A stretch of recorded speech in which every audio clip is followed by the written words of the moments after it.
Hey y'all, it's Lucy of paperglitterglue.com, and today I'm going to show you how to make this mushroom house, this mushroom fairy house. Today's the 12th day of the whimsical fairy house challenge, where we've done 12 different houses, and this is the last one. And truthfully, I'm kind of getting tired, and so I did a simple house. This is based on a toilet paper roll. It's an easy house to make. I think it'd be easy to make with kids and fun. And I just think it kind of finishes out the whole challenge with just kind of a fun, whimsical little house. So anyway, I hope you will join me for making the mushroom fairy house and some of the other houses too. Okay, y'all take care. Let's get started doing the mushroom fairy house, starting with a brief introduction in Cricut Design Space, because that's where I cut out my stuff, and then we'll go into the construction, which is what I call the fun part.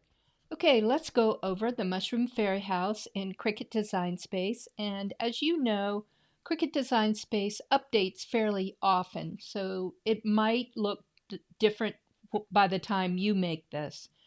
All right, this is my file. This is indeed the file I want. I'm going to click Continue. Image Details page. We click the Upload in the bottom right-hand corner, the little green button. And now we've put the file on the canvas, the Cricut Design Space canvas. I want to see more of the file, so I just reduce the size on the screen with this little toggle button down here. 50%, I can see everything. And the first thing we do when we get to the file is ungroup it, so we can manipulate the file however we have to. Okay, here's the ungroup button under the layers panel. And I see all my pieces. So this is the main part of the top of the mushroom. This is the background, so these pieces will be white. And it is about 1/8 of an inch smaller than the red one. So it's just barely smaller, and that makes it so much easier to glue down than if they're exactly the same size, because then you have to like really line them up perfectly and it's a pain. All right, the only thing that you have to do in terms of score line is on the fence. If you want a fence around your little mushroom fairy house, then click on this. You see that it's grouped. Let's click the down arrow so we can see the two pieces for the mushroom fairy house fence, and the single line is the score line. So let's click on that. I draw my score lines in red. That's really the only lines I draw in red are score lines, so it's a clue that that is indeed a score line. We're over here in the operations menu. We're going to click on the down arrow and scroll down to score, and now you see under the layers panel it says score. But now we have to tell our Cricut that these two pieces belong together, so we select the whole thing, and then we use this little paper clip attachment, and now our Cricut will do the score line in exactly this place on our fence. These lines, this is actually the body of the mushroom, and these lines are already set to cut out, so you don't have to do anything with them. My 1-inch scale square, or square for scale, we can delete that. So you can hit your delete key or the trash can icon over here. And let's see what other pieces. These are window options, so you can make as many as you want. You can have like a mushroom fairy hotel if you want, just loaded with windows. These are two mushrooms that I actually put on the fencing. This is the door. Let me show you. There are two pieces to the door. I'm going to enlarge now. I made these little hinges for the door, but I really think they're like too tiny. About 1/4 inch in length and a 1/3 of an inch height. I'm going to delete them because I don't want to mess around with those little tiny pieces, but maybe you do. So anyway, I'm deleting them. Delete. And these are some stones, so you can have a little pathway to your mushroom fairy house. In terms of what kind of materials to use, you can use, it works very well with cardstock, And I'm even making a cardboard version. I don't think it'll be done by the time this video is completed, but it works in cardboard as well. And since we're using a toilet paper roll as the base, it's just so simple. This is truly a craft you could do easily with kids. All right, so yeah, choose whatever material you want. The only thing I would recommend is that whatever base you put your mushroom house on, that you cut it out of cardboard, it's just so much sturdier if you can do that. You could just do several layers of cardstock, but I really like cardboard. It just anchors your craft so much better. So anyway, that is really all I wanted to tell you about setting up the Mushroom Fairy House within Cricut Design Space. And now let's go construct our little house. Okay, this is my Mushroom Fairy House, my simple Mushroom Fairy House. I made it using a toilet paper roll because it's so much easier. I'll show you some of the prototypes. Prototype number 1. Number 2, it's not easy to curl things into a cone and glue them. Number 3, I like this, only it's not round, and a mushroom is round, so that's why this one got rejected. So I tried to do curves with lots of tabs, but it takes you like half an hour to put it together. Like, no. And finally, toilet paper. And then I just kind of have these little strips at the top of the cardstock that goes around the toilet paper, and it glues the cone on perfectly. It's easy, and it's something you could do with kids. So this is just a very simple one that's easy, and I thought it was fun for the last day of the Fairy House Challenge. Let me get rid of the rejects. Okay, I think these are all the pieces for the fairy house. Fencing, I really like the fence around it. I just think it adds nice detail. You can add like spare mushrooms. The top of the cone, the white part of the cone, a door, mushrooms, and some window choices. I really like the kind of oval windows. They don't fit any of the other houses, but I thought they looked better on the mushroom than just the circular windows. And I made some stones. So there's a stone pattern in your pattern as well. There's a pattern for stones within the pattern. Oh, I didn't include the base. So the base is in one of the other files, one of the first files, the Easy Fairy House file. But really, it's just, I think it's a 4-inch circle. It's just a 4-inch circle that you can cut out, or, like we did on one of the others, you could use a cheese box, just anything. But I do think it works best if it's a cardboard. This is 3 layers of cardboard glued together, and that forms a better base when you glue the fence on.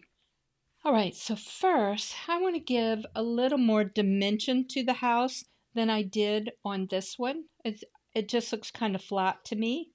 So I'm going to try to ink it. I don't know if I will be successful, but I'm going to try. I'm going to put a piece of cardboard behind it so I don't get it all over my background. I did ink the stones, and that was pretty easy. Okay, so I'm going to start out with one of my lighter inks. This is called pumice stone, appropriately enough. And I'm going to try to avoid the middle where the windows are going to go. So I'm mostly going to go the base and try to do a little bit of shading on the side. But since there are no windows drawn on the pattern, I kind of have to estimate. We'll see. The bottom is easy. No, that's not the way it's supposed to look, but really just want an edge. Okay. All right, now since this is the center, let's just see. Let's see if there's another color. I think the other colors I have picked out were darker. All right, let's see if we can just add just a little, almost like shading.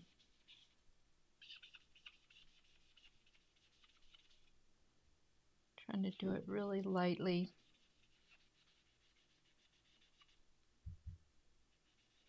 We'll see how it looks. The only way the only way you can tell it's going to work or if it's worth it is to try it. It's just a piece of cardstock. I've already cut some others out, so I can just replace it if I don't like it. Okay, that's enough of my experimentation for now. And I forgot to include the important toilet roll. This is just regular old paper toilet roll. You can buy them. You can actually buy them. As they call them, cardboard rolls. And they're sturdier. They're much sturdier than this. I'm going to use my stronger glue, the quick dry tacky glue, and I'm probably going to need a little piece of tape to curl the cardstock around the cardboard roll. And I'm not going to apply it all the way around, largely because I'll put my fingers in it, and then I'll have even more glue blobs than usual. So I just want enough to kind of get started. Cat hairs, they're really shedding this year. And I actually shortened this by about 1/2 inch, so it won't be quite as long on your file when you cut it out. So I use the kind of the average size of a toilet paper roll. Okay, I've got a little of my shadow. And I made this longer. The toilet paper roll ends about here, but I made this longer just because I wanted a taller mushroom.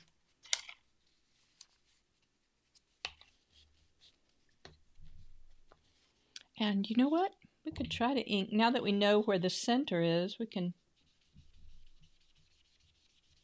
Except there's no ink on it, but let's try it a little more.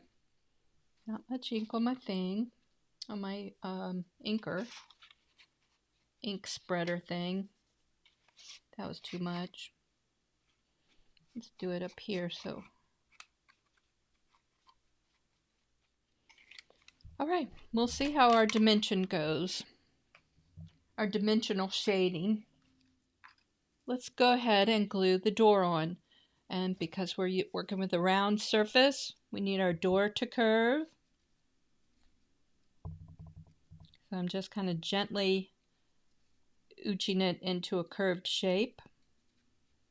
Ooch is one of my favorite words. It means move it ever so slightly. I think it's easiest to add these now because it's a narrow cylinder and it's easy. Like you can put your finger behind it to apply some pressure, which you can't do if it's glued to the base or if you've got the mushroom top on it. And the same thing with the windows. They need to be curved, but they're, thin cardstock. It's not hard. And I want them to look kind of random. I don't want it to look like a face, so okay, we can kind of test with the cone. I like that. And we can add more. All right, next let's glue our cone together because it really needs to dry before we adhere it. Okay, and I'll show you. So I apply the glue to the part with all the cutouts. And you don't need much glue. I do want it to go around the edges though. Remember the inner piece, the white piece, is 1/8 of an inch smaller than the red.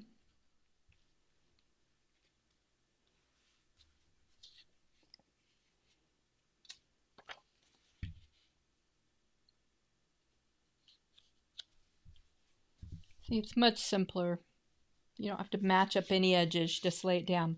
Now the important thing is to go ahead and glue it in a cone at this point because if you let the glue dry, it gets a little firmer. This is 65-pound cardstock and I made the white piece. It's just copy paper.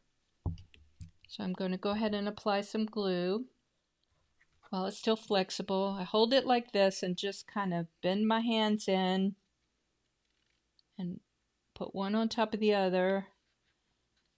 And there's our cone. Now I'm using a little bit of painter's tape to hold it. I've added too much glue at the top, and I'm just going to hold it down. And now we got a nice little mushroom top. Okay, we'll let our mushroom top dry. Now let's make some mushrooms. I just think these look good on the fence, or whatever kind of background you're going to use. So there are 2 different mushrooms. This is a small kind of double mushroom. It just needs a tinge of glue to glue it together. And here's the small one.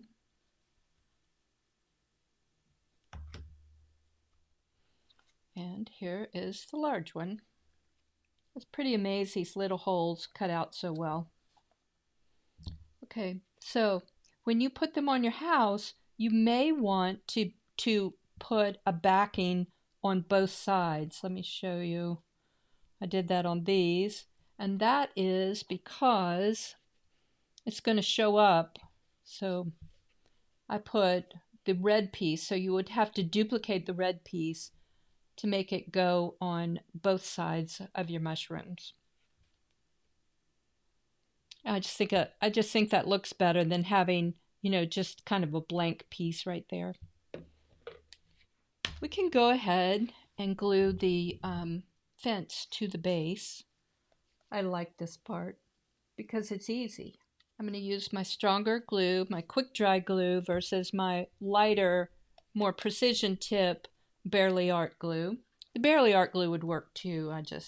This does dry faster and holds faster. So I'm applying glue to these little tabs, and this only goes like just over halfway around the 4-inch circular base. Okay, we can smear it and it will work better, but that means I have glue on my finger, which means I really do need to wipe it off. So we start out on one end, just curve it, sit the base on it, and you really need to hold that end for a second, and then just kind of slide, and you're applying a little pressure around the edge. Slide it under, a little bit of pressure, slide it under. The last little piece, there you go. Isn't that easy? So we will give that a minute to dry, and I think we can put the top on our mushroom stem. Just going to leave the tape there for a second just in case. All right, here's our top. Move the base out of the way. Do a tiny piece of tape. Ordinarily I would hold it, but I'm trying to get on with this. So I've just kind of lightly applied a little tape to the edge. Okay, here's our little wild looking mushroom. So all you do is squish this stuff down, these extensions down. And I think they kind of mimic what they call gills on a mushroom, the underside of the cap. Let's apply glue to our little frilly ends of the mushroom body, the mushroom stem.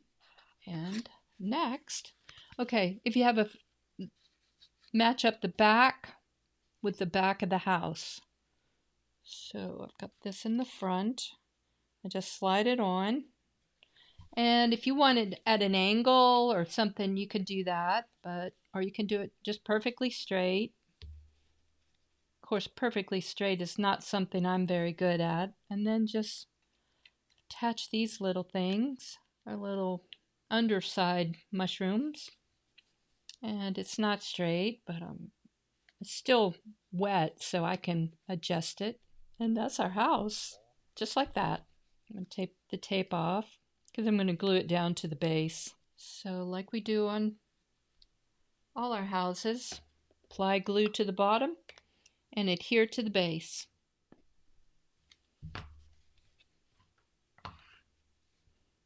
And I want some room for my stepping stone, so I'm not centering it. I'm putting it kind of in the back part. And I got a few stepping stones. I may have to make another one. I made them smaller. I always revise my files, so I made them smaller so they're a little smaller for you so you can get 4 stones in there. I'm going to glue them down and then I'll show them to you. Yeah, I always cut out my patterns and then I'm like, oh, I need to do this. I need to do that. So they constantly evolve for the better, I hope. Let me hold it so it doesn't fall off. There, the little stepping stones. And yeah, right. So it doesn't fall off. And then we can add some mushroom to the fencing.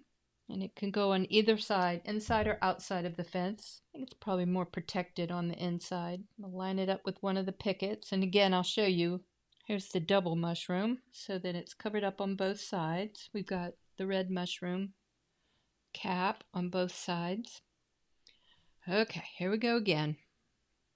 So see, we got our little mushrooms. 2 mushrooms in place. I just think it's cute and easy. And like I said, you can do it with kids. You can, I did it again. You can do that with kids too. Could hot glue it. That would kind of solve that problem. But I worked with my cousins and I even showed them this technique. We were making boxes, but I used this same technique for sliding the tabs under. And even like the 4-year-old could make the box with this, so they can do all that. And maybe if you want, you could hot glue the base so that you don't have to wait. They can paint the base, they can paint the entire house if you want. But anyway, I just think it was a fun one, and I appreciate you joining me for the Fairy House Challenge. And I hope you will follow me for more great paper crafts at paperglitterglue.com. Okay, and I'm Lucy, and y'all take care. Bye.